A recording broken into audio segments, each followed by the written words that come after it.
A black general stood beneath the harsh noon sun. 3 stars glimmered proudly on his immaculate blue uniform in a quiet Virginia town barely marked on most maps. 2 local officers pinned him to a squad car, accusing a distinguished veteran of impersonation. What followed wasn't mere insult, it unraveled a legacy. One phone call changed the tide, straight to the Pentagon. Lieutenant General Marcus Tate, 52, battle-hardened and highly regarded, wasn't looking for trouble. Just a meal. After 6 relentless hours on the highway, Marcus exited I-95 into Greystone, a one-light town with a lonely diner and little else. The Ruby's sign buzzed faintly, half-lit and weary, promising warmth and food. Marcus exited the rental sedan. Every detail about him immaculate, posture straight, chest decorated with medals earned across decades. Each ribbon held a story no one in this town would hear. Inside, eyes lifted, forks paused. A waitress froze mid-wipe, her eyes catching the silhouette at the entrance. Words weren't needed. Respect sparked in the air like electricity. Marcus took a booth by the window. The menu, a familiar collection, burgers, fries, black coffee. A message from Sheila buzzed in. Another from the Pentagon, marked urgent. He ignored both. The burger arrived, the coffee steamed. He allowed himself one breath of peace. Outside, 2 officers watched from their cruiser. Dale Ramsey, broad and cynical, eyed the sedan. "Military tags," he muttered. "Car's too nice for this side of town." Travis Halt stood beside him, young, cocky, always trying to prove something. Uniform's tight, but he's playing dress up. No plate check, no ID run, just bias, assumptions baked in. Inside the diner, Jenny, mid-30s with a ponytail and practiced ease, refilled Marcus's coffee. "You stationed nearby?" she asked with mild curiosity. Marcus smiled. "Just passing through. Briefing down south." She nodded, appreciating his quiet confidence. No bravado, just presence. She said nothing more, but her eyes lingered a beat longer. The plate was cleared. Marcus left a folded bill under his mug, stood, adjusted his tie, and walked toward the door. Sunlight bathed his face. A breeze drifted from the highway. One hand reached for keys, the other rested calmly. His mind already on Fort Bragg, schedules, briefings, strategy. Then it happened. "Hey, don't move." The voice was sharp, aggressive. Marcus froze mid-step. No fear, just control. Combat had taught him stillness mattered. Even breathing could be misread. He turned slowly. A flashlight beam struck his eyes. Ramsey moved forward, boots clapping pavement. "Nice costume," he sneered. "Get it from a movie set?" The light swept across every metal like they were counterfeit. Ramsey glared, locking on the stars like they didn't belong. "Mind telling me where a guy like you got that getup?" It wasn't a question. It was provocation. Marcus's jaw set, but training steadied his voice. "This isn't a costume. Lieutenant General Marcus Tate, United States Army." He turned fully, buzz cut gleaming in the sun. A smirk tugged at one corner of Ramsey's mouth. "General, huh? Got ID to match that fantasy?" Marcus nodded once. "Left jacket pocket, wallet." Ramsey hovered near his holster. "Slow. Real slow." Marcus moved deliberately. 2 fingers. No sudden gestures. He extended the wallet smoothly. Halt took it, flipped it open mid-step, scanned it, military ID, photo, clearance, rank, everything checked out. Halt shrugged and tossed it to Ramsey. "Could be fake," Ramsey muttered, eyes never leaving Marcus. "You don't look like any general I've ever seen." The words struck like a slap. Not loud, just heavy. Marcus didn't flinch.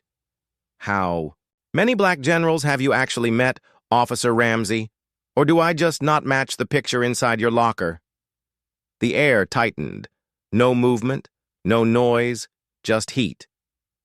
Near the entrance, a couple paused, phones lifted. Jenny stepped outside, arms crossed, gaze sharp.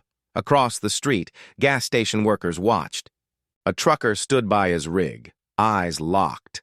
The town, moment by moment, awakened. Ramsey's jaw clenched, rage replacing doubt. "Think you're smart?" he growled, stepping close. Sweat beaded his brow. "We're checking every piece. If this is a lie, you'll regret it." Marcus stayed still. "Call Fort Bragg. Ask for Colonel Denise Warren. She'll confirm." Halt scoffed, circling again. "We're not calling your friends. Hands on the car." Marcus replied calmly, "I'm not resisting, but I won't comply with unlawful orders. You have no cause." Raw contempt. The footage showed Marcus standing still, calm, measured. The flashlight in his face, the jeers, the force. Every frame exposed the truth. No threat, just judgment. The kind that cuts without knives. By dawn, it was viral. Headlines burned across every platform. General Tate unlawfully detained. Black hero mistaken for fraud. From battlefield to handcuffs. The Pentagon confirmed his identity. The Secretary of Defense issued a statement before breakfast. Lieutenant General Marcus Tate is not only a soldier, he is a symbol of this nation's sacrifice. What happened to him in Greystone is inexcusable. In D.C., meetings convened. Civil rights attorneys took calls nonstop. Protesters rallied outside federal buildings, voices rising into chants. Respect the rank. Respect the man. Greystone couldn't escape it. It wasn't just a scandal. It was a mirror, and the country didn't like the reflection. Marcus didn't speak to the media. He didn't issue a video or tweet or post a selfie with the cuffs. He didn't need to. The facts did it for him. The silence was louder. Still, consequences followed. Ramsey resigned within the week. No press, no statement. Just vanished from public view. Halt, exposed for his online tirades and history of misconduct, was fired. Internal Affairs leaked the memo. Pattern of behavior inconsistent with public service. That was putting it lightly. Jenny testified before a civilian review board. Her voice shook at first, but then steadied. "They didn't see a general," she said. "They saw a threat because he was black and confident. That's the truth." She became a voice in the storm. Not a martyr, just honest. Ruby's Diner rebranded. A mural now stretches across the brick exterior. Marcus, in full uniform, painted with stoic dignity, surrounded by flags and names of fallen soldiers. Kids take photos there. Veterans nod quietly as they pass.